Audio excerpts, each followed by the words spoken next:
Imperial Building Bricks back for another video, and in this video I'm going to be reviewing Obi-Wan Kenobi's hut. I thought I reviewed this thing a while back. It turns out I didn't. I did that on my TikTok. Go ahead, check it out. Same username, just search that up and you will find it.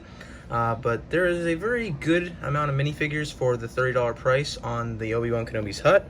And let's actually look at those minifigures because they are very unique. Well, I should say two of them are slightly unique. They're not too unique, but there is a slight exclusivity to them. So let's get to the minifigures. First one up is Luke Skywalker, and this is just a same exact Luke Skywalker we have gotten before. Same facial expressions and everything. There's only one different variant of him, I think, or two. One came in a Comic-Con exclusive, and then one was the Sandcrawler. They haven't really changed him that much. I mean, they just gave him a little bit updated torso from the original. And that's really it for Luke Skywalker. Let's move on to Ben Kenobi. Obi-Wan Kenobi, or Ben Kenobi if you want to call him. This is actually an exclusive figure. I have checked. His facial expression is not, but his torso is, so it makes him an exclusive figure. His lightsaber, unfortunately, for some reason, there's still a bubble issue for mine. I don't know why, but I just got one issue with that. No alternative expression. That's what makes it exclusive, I think. But the hair is just the same old hair. They should update that. I mean, it is pretty accurate, but they could update that and make it look a little bit better. I don't know. Tell me your opinion. Let's move on to R2. R2-D2. Same exact one. Not going to explain it. Let's move on to the Tusken Raider. Here's the Tusken Raider, the exclusive figure of the set. I know, out of all the figures they could have made exclusive, this is the only one that's exclusive. Well, the minifigure is pretty good. The only thing that's really exclusive to it is the torso, and that is a very nice torso. I think it's slightly different from the Skyhopper one. The Skyhopper one had like another one of those patches coming down on the other side. This is a nice Tusken Raider, just another one. Let's move on to the small training droid.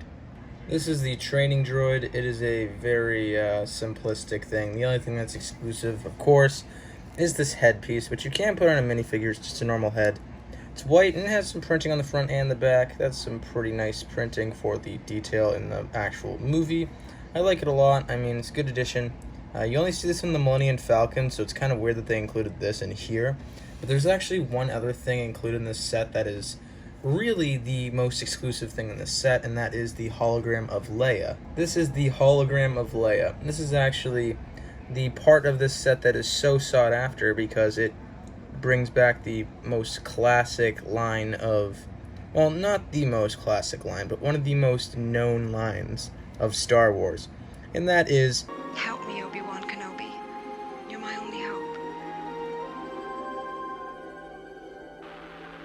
So yeah, this is a very nice inclusion to this set, and I hope they make inclusions like that in the future because this is just such a classics line for Star Wars, and I am super happy they actually included a hologram of Princess Leia. This is Obi-Wan Kenobi's hut, and the actual build of the set is actually very nice, so you can just open it up as a dollhouse. You open it up, you can even do a little bit more by moving the hinge up, and that is a lot of access to your set. So let's look at the interior of the set. Let's take a look at all that interior space. Doesn't look like much, but you can actually take your Luke figure, you might want to take off his accessory, and you can actually take all these figures and give them a place to sit. That one you could barely fit on there, but you can. You could take your Obi-Wan, and you can also fit him there as well. And if you have C-3PO, which I got from Luke's Land Speeder, and a few other sets, but you can fit him right there as well. There's an extra spot for 3PO. This set was meant to actually be bought with the Luke's Landspeeder set because if you have both sets, you can actually recreate the entire scene with all the figures that are in that scene. But, you know, it's a really nice inclusion that they included an extra seat. It was very much needed if you ask me. But other than that, there's only a little bit of, like, side detailing. There's only, like, some weird stuff on some shelves. Looks like a shoe or something. I don't know what that is. Then there's a rod that belongs to the training droid. He keeps it kind of hidden away. Then over here is the blue milk reference, which I really like it. And there's also a little glass behind it. You could just pick that up. And over here there's a staff. I'm going to guess that's from like Obi-Wan when he wanders places. I don't know. And then over here isn't the actual crate that will contain the head to the training droid and Anakin Skywalker's lightsaber, which then becomes Luke's, which then becomes Rey's or whatever. But yeah, there's a whole argument about it with the fandom, so I'm not going to really say much about that. Then you can actually close this thing back up and kind of turn it around. You want to zoom out of there so you can see it. And this part falls off a lot because it is not attached very well. It only is attached by one stud. And closed up, and you could actually remove this. Maybe you can even take Luke's binoculars, put them in there, extra storage. Find that very convenient, where you have a spot for everything to go. Over here, there is a little windows area where you can kind of see in. You can see Luke and Obi-Wan. From the back, you could see that there are some clips here. Mandar pointed this out, and a lot of other people have pointed this out. But no one just puts clips there for, like, just an accessory like a lightsaber. Nobody does that.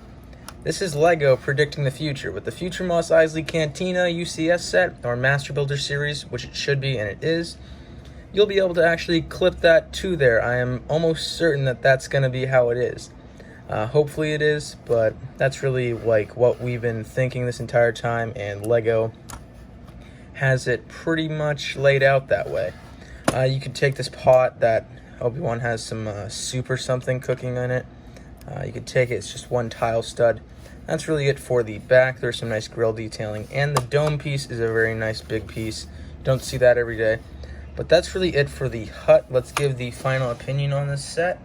So, the final opinion on this set, I think this is a very nice set. If you do not have an Obi-Wan Kenobi, which I actually have one already, but I got this anyways, or a Tusken Raider, it's a good way to pick up both those figures. And it also gives you a really nice selection of just minifigures in general. Gives you a nice training droid, Obi-Wan Kenobi, Luke Skywalker, R2-D2, and another Tusken Raider. But all in all, I think that this set is a very good set, and for $30, I think is pretty worth it. I mean, it's not the best set of 2020, but it's not all that bad either. So tell me your guys' opinions in the comments. This was Imperial Building Bricks. Bye.